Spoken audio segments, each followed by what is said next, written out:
आप सभी साथियों का एक बार फिर से मेरा बहुत बहुत प्यार भरा नमस्कार। आप सभी का आपके अपने YouTube channel officers exam forum पर एक बार फिर से बहुत बहुत स्वागत है। पिछले लेक्चर में हमने चट्टान और चट्टानों से संबंधित जितनी भी प्रतियोगी परीक्षाओं की दृष्टि से महत्वपूर्ण तथ्य थे उनके बारे में जाना।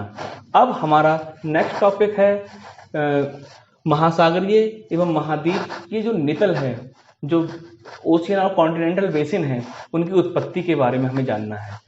जब हम आज के समय पर अपना ग्लोब देखते हैं तो उस पर महाद्वीपीय नितल और महासागरीय नितल को इस प्रकार से देखते हैं, और यहाँ पर देखने के बाद में हमारे सामने ये प्रश्न उठता है कि कैसे आखिर एक आग का गोला जो पृथ्वी थी उस पर इतने बड़े बड़े जल के भंडार, इतने बड़े बड़े समुद्र महासागर कैसे बन गए, और यह महाद्वीपों का निर्माण किस तरह से हुआ। आखिर कौन से कारण थे कि कुछ निश्चित क्षेत्र पर ही महासागर बने और बाकी क्षेत्र पर महाद्वीप बने। तो इस तरह के प्रश्नों के उत्तर हमारे जियोग्राफर्स ने खोजने की कोशिश की। इस चैप्टर में हम ये जानने की कोशिश करेंगे कि क्या पृथ्वी हमेशा से ही ऐसी रही है, और अगर ऐसी नहीं रही है तो कैसी थी। क्या आने वाले समय में ऐसी पृथ्वी नहीं रहेगी जैसी आज है, और हमें किस प्रकार से जानकारी मिलती है कि पृथ्वी में कोई परिवर्तन हो रहे हैं। तो इन सब क्वेश्चंस के बारे में आपको इस टॉपिक में सारी चीजें क्लियर होने वाली हैं। बहुत ही इंटरेस्टिंग टॉपिक होने वाला है आज का। हम जब सामान्य तरीके से, जनरल तरीके से अगर अपने मैप को ऑब्जर्वेशन करने की कोशिश करते हैं तो हम देखते हैं कि बहुत सारे जो जनरल सी चीजें हमारे सामने निकल करके आती हैं, वो ये हैं कि जैसे कि ये 0 डिग्री इक्वेटर है, और इस 0 डिग्री इक्वेटर के जो उत्तरी हिस्सा है उसमें जो स्थलीय भाग है वो कहीं ज्यादा है। 60% जो उत्तरी गोलार्ध है, उत्तरी गोलार्ध का 60% हिस्सा स्थलीय है, जबकि शेष 40% भाग केवल महासागरीय है, जलीय है। क्योंकि इसमें स्थलीय भाग ज्यादा है तो इसीलिए इसको स्थलीय गोलार्ध या लैंड हेमिस्फीयर इसको कह दिया जाता है। दूसरी तरफ अगर देखा जाए, जो हमारा इस इक्वेटर के नीचे दक्षिणी गोलार्ध जो है, इस दक्षिणी गोलार्ध में देखिए महाद्वीप ये हिस्सा जो है वो बहुत कम है, लगभग ये 19% होता है, और जबकि शेष 21% में जलीय भाग है, तो इसीलिए इसको जलीय गोलार्ध कह दिया जाता है।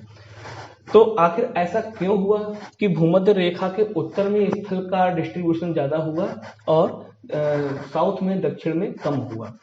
दूसरा ऑब्जर्वेशन हम देखते हैं कि जिग्सॉ फिट, इसको हम बोलते हैं जिग्सॉ फिट, कि अगर हम इसको, इस टुकड़े को उठाकर अगर ऐसे रखें तो इस जो गैप है इसमें ये पूरी तरह से फिट हो जाता है। इसी प्रकार से अगर इसको उठा के लाएं और ऐसे लगाएं तो ये वाला गैप यहाँ से भर जाएगा और ये यहाँ पर जाके फिट हो जाएगा। इस प्रकार से जिग्सॉ फिट इसको बोला जाता है। ये मेडागास्कर है, इसको यहाँ पर हम लगा सकते हैं। इनको अगर ऐसे करके सेट कर दिया जाए तो इस प्रकार से कहीं ऐसा तो नहीं है कि ये कभी एक ही स्थलीय भाग रहा हो और बाद में कुछ कारणवश, वो कारण हम जानेंगे बाद में, कुछ कारणवश ये बाद में टूट गए हों, अलग हो गए हों। तो इस प्रकार का भी ऑब्जर्वेशन, एक जनरल ऑब्जर्वेशन हमें देखने को मिलता है जब हम इस पर नजर डालते हैं। तीसरी बात, अगर मान लेते हैं कि यह इससे जुड़ा हुआ था, तो आखिर कौन से ऐसे कारण थे जिनकी वजह से ये स्थलीय भाग जो हैं ये पश्चिम की ओर मूव कर गए। तो इनके पश्चिम की ओर मूवमेंट का क्या कारण है, इनके बारे में जानने की कोशिश करेंगे। दूसरा, जो हम इक्वेटर देखते हैं, ये जो जितने भी स्थलीय भाग हैं इनके अंदर एक टेंडेंसी, एक प्रवृत्ति है भूमध्य रेखा की ओर मूव करने की। तो भूमध्य रेखा की ओर ही जाकर के ये संकेंद्रित हो रहे हैं। तो आखिर कौन से ऐसे कारण हैं जिनकी वजह से इनका मूवमेंट भूमध्य रेखा की ओर हो रहा है।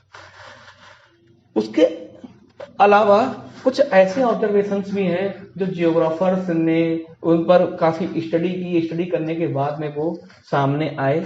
जैसे कि जो ये चट्टानें हैं, इन चट्टानों में साम्यता पाई गई है।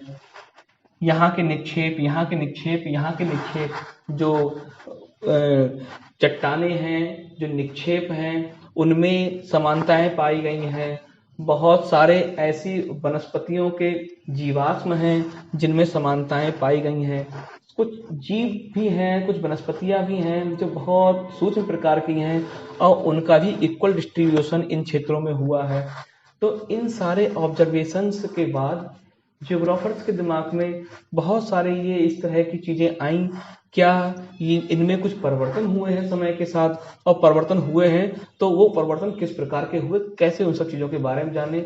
और इन्हीं सब सिद्धांतों के बाद में लास्ट में जाकर के प्लेट टेक्टोनिक थ्योरी आती है और तब जाकर के ये सारी गुत्थियां सुलझ पाती हैं। तो आज के लेक्चर में हम इन सब चीजों के बारे में जानने की कोशिश। महाद्वीपीय तथा महासागरीय मिथल की उत्पत्ति, अगर हम इसके सिद्धांतों के बारे में बात करें तो सबसे पहले अब्राहम ऑर्टेलियस, एक डच मानविक जो मानचित्रवेत्ता थे, इन्होंने 1596 में सबसे पहले यह बताया कि अमेरिका, यूरोप और अफ्रीका, ये तीनों, अमेरिका में उत्तरी और दक्षिणी दोनों अमेरिका, यूरोप और अफ्रीका, ये चारों महाद्वीप कभी आपस में एक साथ जुड़े हुए थे। इन चीजों के बारे में सबसे पहले ध्यान अब्राहम आर्टेलियस ने दिया। उसके बाद एंटोनियो पेलेग्रिनी, ये पहले व्यक्ति थे जिन्होंने इन महाद्वीपों को जोड़ते हुए एक मानचित्र प्रस्तुत किया, एक इमेज डेवलप की, जब इन्होंने इन सब महाद्वीपों को जोड़े हुए दिखाया।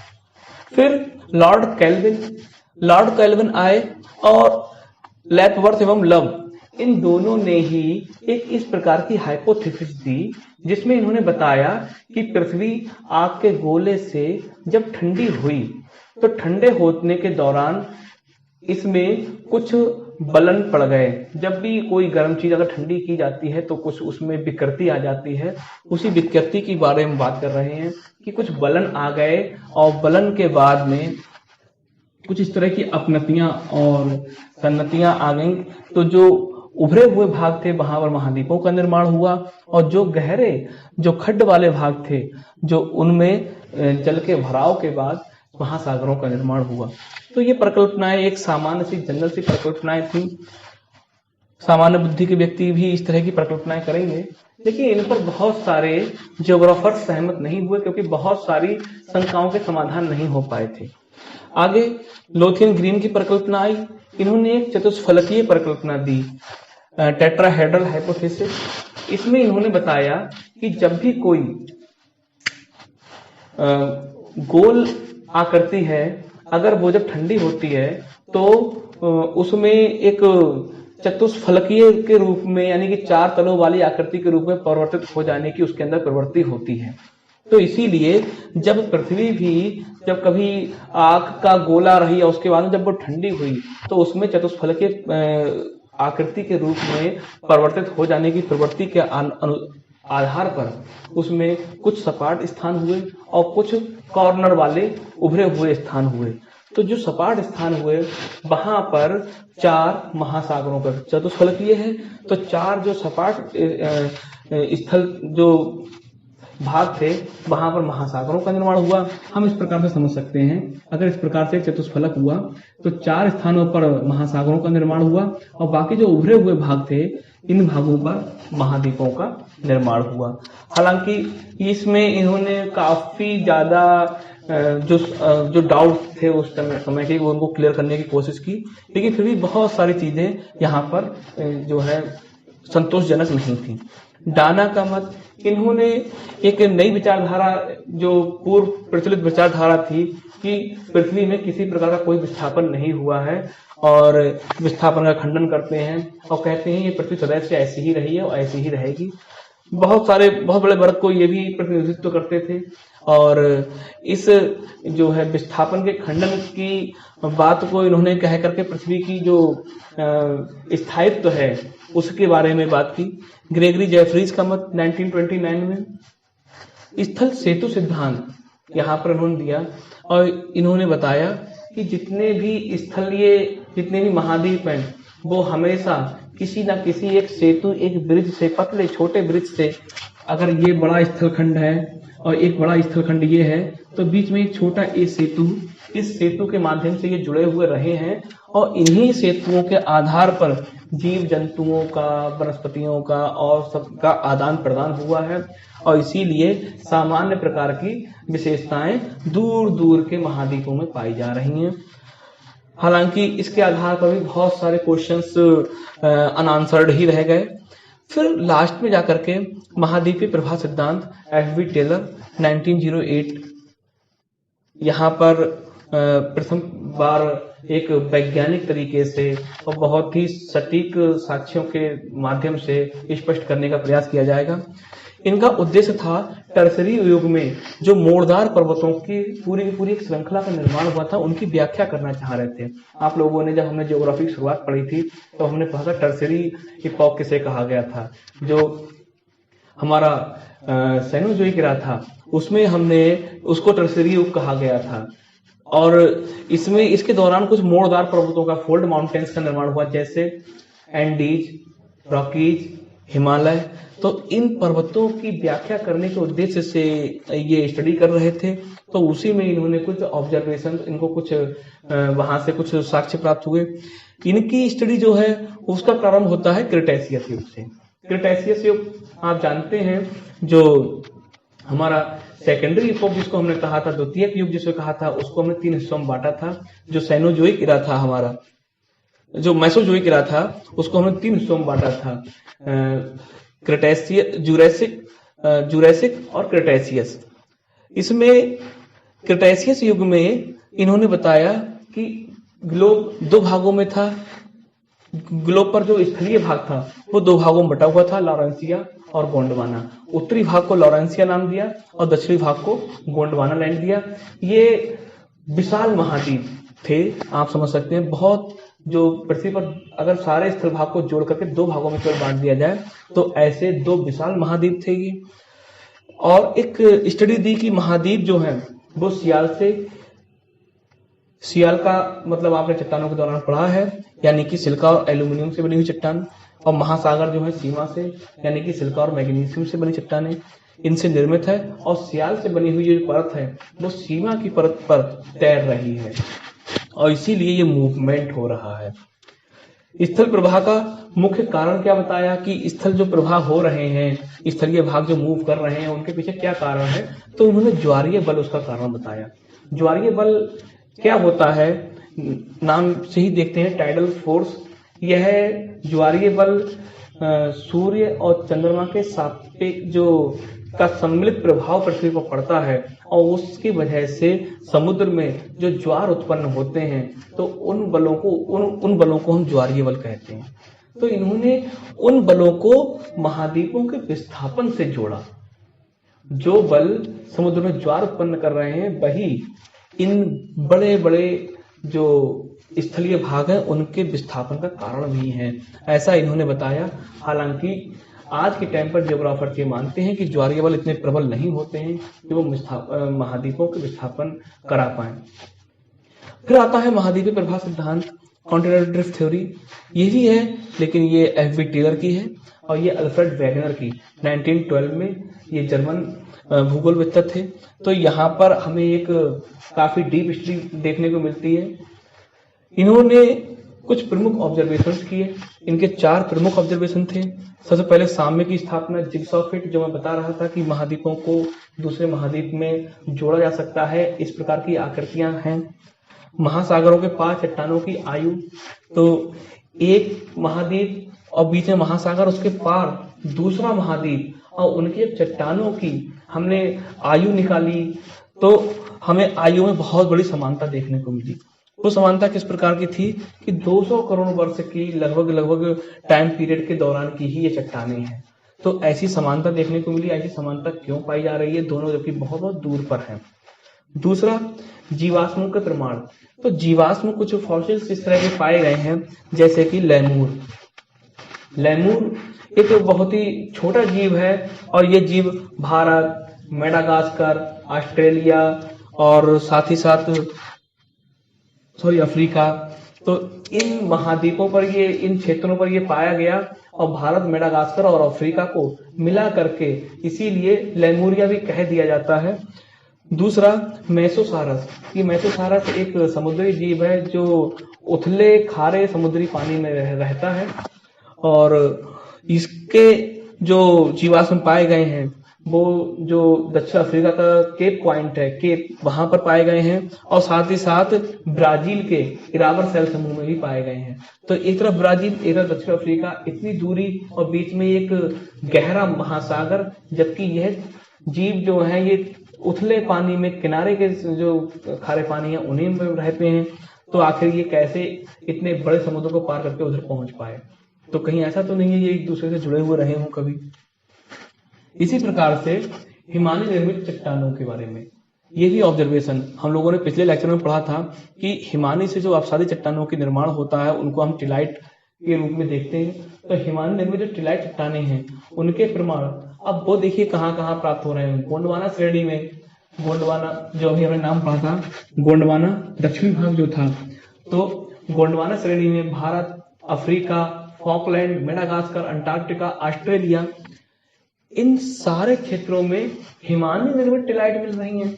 हिमानी यानी कि ग्लेशियर से निर्मित, जबकि आप देख रहे हैं अफ्रीका, मेडागास्कर, ये आज के समय पर ट्रॉपिकल जोन के क्षेत्र हैं, यानी कि उष्णकटिबंधीय क्षेत्र में पाए जाते हैं ये क्षेत्र। और उष्णकटिबंधीय में इस प्रकार की हिमानी से निर्मित, जो कि अगर देखा जाए तो अंटार्कटिका की प्रमुख विशेषता है। तो वहां की चट्टानें अगर इन उष्णकटिबंधीय क्षेत्रों में अगर पाई जा रही हैं तो ऐसा क्या कारण है, जबकि यहाँ पर इनके पाए जाने का कोई कारण नजर नहीं आता। आज ये उष्णकटिबंधीय क्षेत्रों में है, ना कि अंटार्कटिका पर। तो क्या कभी ये अंटार्कटिका पर थी तो अब वहां से मूव करती करती ये भूमध्य रेखा की ओर आ गए? तो इसके बारे में भी क्वेश्चंस बने। ग्लोप्टोरिस वनस्पति, इस वनस्पति के भी एक सामान्य प्रकार के जो है इक्वल रूप से डिस्ट्रीब्यूशन भारत, मेडागास्कर, दक्षिण अफ्रीका, अंटार्कटिका, ऑस्ट्रेलिया, इन सब में पाया गया। और जबकि हम जान रहे हैं कि ये सब जो है दक्षिणी क्षेत्र के हैं, तो क्या कभी ये इकट्ठे रहे थे जो बाद में फिर बंट गए? और इसी प्रकार से प्लेसर डिपॉजिट, प्लेसर डिपॉजिट ये स्वर्ण के, आप इनको स्वर्ण के जो जिनमें स्वर्ण, गोल्ड जिनमें पाया जाता है, ये उसके पिंड होते हैं। तो ये प्लेसर डिपॉजिट्स जो है ये घाना में मिलते हैं, घाना में इसके बड़े निक्षेप मिलते हैं। लेकिन अगर हम उनकी चट्टाने हैं, अगर हम उनके उद्गम चट्टाने हैं उनकी बात करें तो वो यहाँ पर नहीं मिलती हैं। उद्गम चट्टाने जो हैं और उनसे संबंधित सोनायुक्त सिराएं जो हैं वो ब्राजील में मिलती हैं। जबकि ब्राजील कहाँ पर है और घाना कहाँ पर है? घाना दक्षिण अफ्रीका का एक तटीय देश है, सॉरी अफ्रीका का।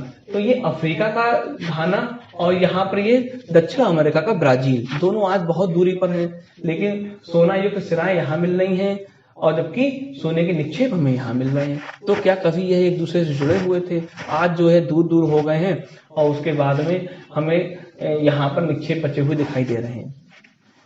तो इस प्रकार से ये इतने सारे ऑब्जर्वेशंस थे और इन ऑब्जर्वेशंस के आधार पर एक थ्योरी अल्फ्रेड वेगनर के द्वारा दी गई, उस थ्योरी को समझने की कोशिश करते हैं। हालांकि इसमें भी बहुत सारे संशोधन और बहुत सारे सुधार आने वाले समय में किए जाएंगे, ये लास्ट नहीं है। तो इन्होंने बताया कि कार्बोनिफेरस युग में सारे स्थलखंड आपस में जुड़े हुए थे। कार्बोनिफेरस यानी कि ये बहुत पीछे गए हैं, जबकि जो टेलर थे उन्होंने अपनी स्टडी का प्रारंभ जो है क्रिटेशियस युग से किया है, जबकि यह जो है कार्बोनिफेरस तक गए हैं, यानी कि प्राइमरी इपॉक तक गए हैं। कार्बोनिफेरस युग में सारे स्थलखंड आपस में जुड़े हुए थे और स्थलीय भाग को इन्होंने पैंजिया कहा और जलीय भाग को पैंथालासा कहा। पैंजिया का मतलब होता है संपूर्ण पृथ्वी, अगर उसकी टर्मिनोलॉजी पर जाए, और पैंथालासा का मतलब होता है जल ही जल। तो फिर बाद में ट्रियासिक पीरियड तक, ट्रियासिक यानी कि ये क्रिटेशियस से कुछ पहले का, क्रिटेशियस से थोड़ा पहले का ट्रियासिक, ट्रियासिक के बाद जुरासिक, जुरासिक के बाद में फिर क्रिटेशियस आता है। तो ट्रियासिक के दौरान पैंजिया में विभाजन होता है, यानी कि स्थलीय भाग में विभाजन होता है और ये दो हिस्सों में बढ़ता है, एक हिस्सा उत्तर की ओर और एक हिस्सा दक्षिण की ओर, और बीच में एक महासागर खुलता है जिसे टैथिस सागर कहा गया। तो उत्तरी को अंगारा लैंड और दक्षिणी को गोंडवाना लैंड कहा गया। अब यहाँ पर ध्यान देने की बात है कि दोनों की स्टडी में एफ वी टेलर और वैगनर की जो दक्षिणी भाग है इसे गोंडवाना लैंड ही कहा गया है, लेकिन उत्तरी भाग का नाम यहाँ पर इन्होंने अंगारा लैंड दिया, जबकि इन्होंने लॉरेंसिया उसको कहा था। अब आगे चल करके फिर गोंडवाना लैंड में भी जुरैसिक पीरियड में, यानी कि जो हमारा सेकेंडरी इपोक है, सेकेंडरी इपोक के ही लास्ट मिडिल फेज में जाकर के जुरैसिक में, ट्रियासिक के बाद जुरैसिक आता है, जुरैसिक में इस गोंडवाना लैंड में भी विभाजन हो गया और फिर इसके भी हिस्से हो गए। और गोंडवाना लैंड से जो हिस्से हुए उन्हीं से आज के समय पर जो हमें दक्षिणी गोलार्ध में जो हिस्से दिखाई देते हैं उनका निर्माण हुआ। तो अब क्वेश्चन ये उठता है कि आखिर पैंजिया में विभाजन क्या हुआ, ऐसे कौन सा बल था जिसने पैंजिया में विभाजन किया। तो इन्होंने इसके पीछे ज्वारीय बल की बात यहाँ पर भी कही गई थी, टाइडल फोर्स। तो ज्वारीय बल की वजह से महाद्वीपों का पश्चिम की ओर विभाजन हुआ, जो हमने सबसे बिल्कुल शुरुआत में मैप में हम बता रहे थे कि आखिर कौन से कारण है जिसकी वजह से पश्चिम की ओर विभाजन हुआ है, कौन से कारण है जिसकी वजह से स्थल का भूमध्य रेखा की ओर विभाजन हुआ है। तो ज्वारीय बल था जिसकी वजह से मूवमेंट पश्चिम की ओर हुआ और साथ ही साथ स्थलीय खंडों का भूमध्य रेखा की ओर आना, इसके पीछे इन्होंने कारण बताया था पोलर फ्लाइंग फोर्स, जिसे हम पृथ्वी का घूर्णन बल कह सकते हैं, क्योंकि पृथ्वी की घूर्णन गति के कारण ही यह एक प्रकार का बल जनरेट होता है, जिसमें किसी भी स्थलीय भाग के अंदर ये प्रवृत्ति पैदा होती है कि वह मध्य की ओर जाए, और इसीलिए पृथ्वी मध्य पर चपटी भी हो गई है। आप पृथ्वी के अगर आकार की बात करें, गोलाकार प्रकार का आकार है जो भूमध्य रेखा पर चपटा है, तो भूमध्य रेखा पर इनके सारे स्थलखंड के अंदर ये प्रवृत्ति पाई जा रही है कि वो भूमध्य रेखा की ओर पहुंचे। इसके अलावा गुरुत्व बल है, प्लवनशीलता का बल है। प्लवनशीलता मतलब किसी भी चीज के पानी पर उतरा जाने, ऊपर उभर कर आ जाने की प्रवृत्ति जो होती है। तो इन सब के आधार पर इन्होंने कहा कि ऐसा ऐसा हुआ था। हालांकि ज्योग्राफर्स इन चीजों पर बहुत ज्यादा समय तक सहमत नहीं हुए, लेकिन इतना जरूर है कि टेलर और वैगनर की थ्योरी ने आगे की जो विस्तृत सिद्धांत थे उनका मार्ग प्रशस्त किया। तो इन दोनों थ्योरीज की अगर हम देखें तो उनका एक ओवरऑल स्टडी अगर करें तो हम इस तरह से कर सकते हैं ताकि कंफ्यूजन हमारा ना हो, दोनों में थोड़ा सा अंतर है। अगर हम देखें तो प्री कैम्ब्रियन इरा में रोडिनिया, आने वाले समय में हम इसके बारे में पढ़ेंगे कि एक महास्थल खंड जो था उसे रोडिनिया कहा गया था। पैलियोजोइक इरा में जाकर के रोडेनिया में ब्रेकअप होता है और फिर ये दो हिस्सों में बढ़ती है, पैंजिया और पैंथालासा। मेसोजोइक इरा में पैंजिया में फिर से विभाजन हो, मेसोजोइक इरा में पैंजिया होती है और पैंथालासा के रूप में परिवर्तन होता है रोडेनिया में ब्रेकअप होने के बाद में। ट्रियासिक पीरियड में पैंजिया में भी विभाजन हो जाता है और ये लॉरेंसिया और गोंडवाना में कन्वर्ट हो जाती है। जुरैसिक पीरियड में जाकर के फिर गोंडवाना में भी ब्रेकअप होता है। इन सब का अगर हम देखें कि जो सार है, जो निचोड़ है, वो यहाँ पर निकल के आता है। तो इस प्रकार से हमें एक सामान्य सी थ्योरी पढ़ने को मिली है यहाँ पर और प्रयास किए गए हैं। कंप्लीट थ्योरी अभी निकल के नहीं आ पाई है, लास्ट सिद्धांत अभी नहीं आ पाया है, लेकिन उसका मार्ग जरूर प्रशस्त हो गया है। इसी दौरान फिर एक और नई खोज की जाती है आर्थर होम्स के द्वारा, कन्वेक्शनल करंट थ्योरी। इन्होंने बताया कि जो पृथ्वी का मेंटल भाग है, जो तरल अवस्था में है, तो इसमें हमेशा जो है संवहनीय धाराएं प्रवाहित होती रहती हैं और इस संवहनीय धाराओं की उत्पत्ति जो होती है वो रेडियो एक्टिव तत्वों में जो ताप में परिवर्तन पाया जा रहा है, उस ताप में परिवर्तन के कारण इनमें ये संवहनीय धाराएं उत्पन्न होती हैं और इन संवहनीय धाराओं के उत्पन्न होने से फिर वहां पर कुछ ऐसी स्थितियां आती हैं कि इस तरह से नीचे की ओर एक मूवमेंट, इस तरह से एक नीचे की ओर मूवमेंट चलता रहता है बराबर, और यह मूवमेंट जो इस तरह से हो रहा है, ये संवहनी धाराओं का मूवमेंट जो है, यही स्थलीय भागों को कहीं ना कहीं मूवमेंट कराने के पीछे कारण बनता है। तो ये आर्थर होम्स की थ्योरी आने वाले समय में वैगनर, आर्थर होम्स, टेलर और भी इस तरह के सिद्धांत होंगे जो आगे जाकर के एक बहुत ही विस्तृत, एक बहुत ही महान खोज की ओर हमारे लिए ले जाएंगे, जिसे हम प्लेट टेक्टोनिक थ्योरी का नाम देते हैं और जिसमें पृथ्वी को प्लेटों के रूप में बांटा जाएगा और एक एक प्रश्न का सटीक उत्तर दे पाना संभव हो जाएगा कि ज्वालामुखी कैसे होते हैं आते हैं, भूकंप के क्षेत्र कैसे निर्धारित होंगे, प्लेटों का जो ये मूवमेंट हो रहा है ये किस प्रकार से हो रहा है, फोल्ड माउंटेन्स कैसे बने हैं, हमारे जो समुद्र के किनारे के क्षेत्र हैं वहां पर ही माउंटेन्स फोल्ड माउंटेन्स क्यों बने हैं। इस प्रकार से तमाम प्रश्नों के उत्तर यहाँ पर हम प्लेट टेक्टोनिक थ्योरी के माध्यम से दे पाएंगे। तो आने वाला लेक्चर हमारे लिए और भी ज्यादा इंटरेस्टिंग होने वाला है।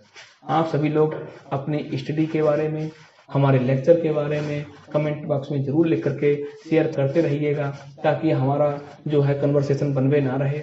और आप सभी लोगों को आपकी तैयारी बहुत अच्छी चलती रहे, इसके लिए हार्दिक शुभकामनाएं। हमारे चैनल को लाइक, शेयर और सब्सक्राइब करें। धन्यवाद।